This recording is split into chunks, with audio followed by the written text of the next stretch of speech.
Weight हो weight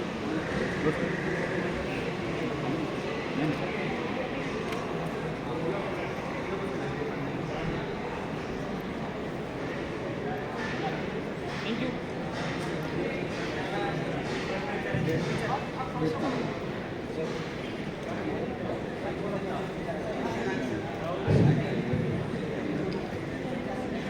कोणाचे काही प्रश्न असेल तर आपण विचारू शकता.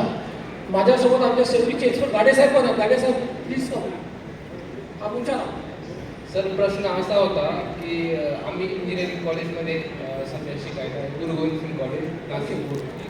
तर आमच्या सिलेबसमध्ये असं टॉपिक किंवा एखादं लेक्चर ॲड केलं ना तर सेफ्टीविषयी तर मग मुलांना जास्त कळेल किंवा अजून पुढे जे मुलं शिकणार आहेत त्यांच्यासाठी योग्य गोविंद सिंग नाशिक हो. तिथं माझं लेक्चर झालेलं मला तुमच्याकडे मी कॉलेजमध्ये आलेलो आहोत. सेफ्टीवर आम्ही लेक्चर घेतलेलं आहे. हे सर सिलेबसमध्ये असं सिलेबसमध्ये डिप्लोमा आहे की डिग्रीला आहे? Degree sir. डिग्रीला तर इन्क्लूड केलेलं आहे सेफ्टीचा विषय. ते बोलू सर आहेत का? येस साधं माहीत आहे ना. येस. आणि तो विषय प्रिफर आहे. नवीन बॅच. अजून कोणाचे काही प्रश्न आहेत का सांगा. आम्हाला अपेक्षा आहे की तुमच्याकडे आम्हाला प्रश्न पाहिजे म्हणजे.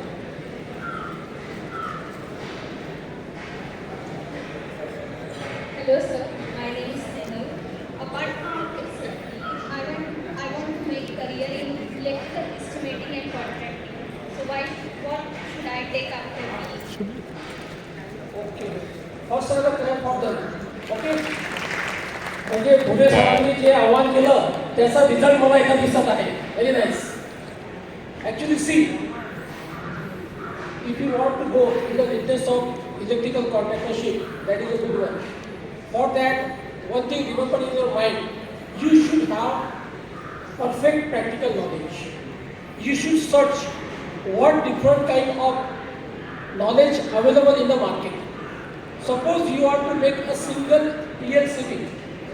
जर ती बनवायची असेल तर मार्केटमध्ये कोणकोणत्या मेकचे बनवलेले आहेत, त्याच्यामध्ये काय स्पेसिफिकेशन आहे, स्टँडर्ड काय आहे, जनतेची रिक्वायरमेंट काय आहे आणि रेग्युलेशन काय आहे याचा अभ्यास तुला करणं गरजेचं आहे. You got my point. तुमचं बेसिक इलेक्ट्रिकल नॉलेज नंतर तुम्हाला हे नॉलेज करणं गरजेचं आहे आणि त्याकरिता हा नॉलेज तुम्हाला सतत सर्च करावं लागेल. Nobody will come and provide you. You have to go on the different website available, different technical specifications available. You have to refer the research notebook, research papers, research studies available in the market, and on the basis that then you plan. मार्केटमध्ये असं नाही आता मला असं करायचं आहे, मी आता हे या प्रकारचा इन्स्ट्रुमेंट आणेल आणि ते लोकांना पसंत पडेल. जर ते टेक्निकली फिजिकली सगळ्यांना ॲसेसेबल असेल तर. Okay. You got a point. Yes. Okay. Thank you. अजून कोणाचा काही प्रश्न आहे का? सर मी करतो. मी कॉन्ट्रॅक्टर घेतो दुकानला.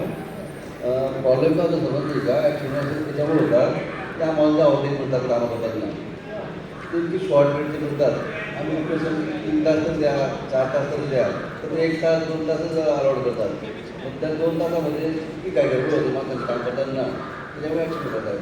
आणि एका पिढीला एका मागे एकदाच देतात. गाव एकदम मोठं आणि एका पिढीला एकदाच ऑर्डर देतो. तर आपल्या वर्षा लेवलला काय करता आलं बरोबर. मी असोसिएशनला विनंती करतो असोसिएशन त्या विषयावर थोडंसं आपण करायला पाहिजे कारण की प्रत्येक वेळेस प्रॉब्लेम येतो. प्रत्येक ठिकाणी प्रॉब्लेम येतो. नंदुरबारमध्ये नेमकं कोणत्या डिव्हिजन सबडिव्हिजन डिव्हिजनला होती? सर्कल लक्ष सर्कल. कारण नंदुरबारला मी येऊन गेलेलो आहे. सर्कलला प्रॉब्लेम आहे. पण तुम्ही झालेली आहे. ते ना तुमचं सगळ्यांना प्रॉब्लेम आहे. ॲक्च्युली कसं आहे म्हणून आम्ही काय करतो आमचा एक प्लॅन म्हणजे लोड शेडिंग जसा होत होता तसा प्लॅन आम्ही जेव्हा लोड शेडिंग करतो तर तुम्हाला जर काम करायचं असेल तर तुम्हाला कोणत्या फिडरवर केव्हा काम करायचं याकरिता आमचा एक परिपत्रक आहे तुमच्या माहितीकडे. त्याकरिता जर आम्हाला त्याच्यावर शटडाऊन घ्यायचं असेल तर त्याच्यावर आम्हाला डाटा फीड करून लोकांना SMS आपण कळवतो सुद्धा. हे तुम्हाला कोणतं माहिती आहे. बरोबर. आता वेळेवर काय होतं की इलेक्ट्रिक क्षेत्रामध्ये काम करताना एखाद्या कामचा एस्टिमेट तुम्ही अर्धा तासाचा ठरवला असेल ते काम वाढलं तर 1 तासावर सुद्धा जाऊ शकतो. पण 1 तासावर सुद्धा गेलं तर तुम्हाला जे इलेक्ट्रिकलचे प्रिकॉशन्स आहेत ते करूनच काम करायचं. तोच प्रॉब्लेम.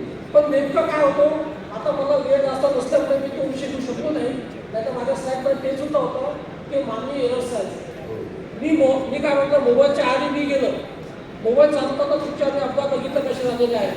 साधा अपघात दाखवतो. फॉर एक्झाम्पल, तुमचा लाईनमॅन, तुमचा मनुष्य काम करत असतो आणि तो काम करत असताना त्याला फोन येतो. तो काय करतो, मोबाईल घेतो. हां, आता बघा असं करत असताना नेमका काय होतो, तो फेज आणि न्यूट्रल जो आहे तो टच झाला आणि स्पार्किंग झाली आणि त्याचा अपघात झाला. मग आता त्याने तिथं मोबाईल घेऊ नये हे मला सांगणं गरजेचं आहे माझ्या मॅनपॉवरला. तो तिथं 100% तिथं राहा. ट्रेन म्हणतो ना, आता एका गावात 10 किलोमीटर एका पिढ्यात एकाने घेतलं तर आता पुढच्या मध्ये जातात. मग काय काय हां, हां. ते आलं लक्षात. ठीक आहे, त्याच्यावर बघू, मी चर्चा करता हरकत नाही. विचार. आता सध्याला मेट्रो सिटीमध्ये काय होतंय की आपण रोडच्या अलॉंग पाईपलाईन्सला जागा सोडल्या जातात, पण आपल्या इलेक्ट्रिसिटीला मेट्रो सिटीमध्ये राहतात त्या एरियामध्ये जागा सोडली जाते. प्रशासनिक म्हणून गव्हर्नमेंटला त्या नॉर्म्स काय करावा, तुमच्या सिस्टीमची बरोबर देऊ ते बरं होईल. कारण आता त्याच्यामुळे एक चिन्ह वाटतं आणि काय तर रोडच्या आउट ऑफ पाहिजे ते तुम्ही एक गुड क्वेश्चन्स. टाळ्या वाजवायच्या. एक सेपरेट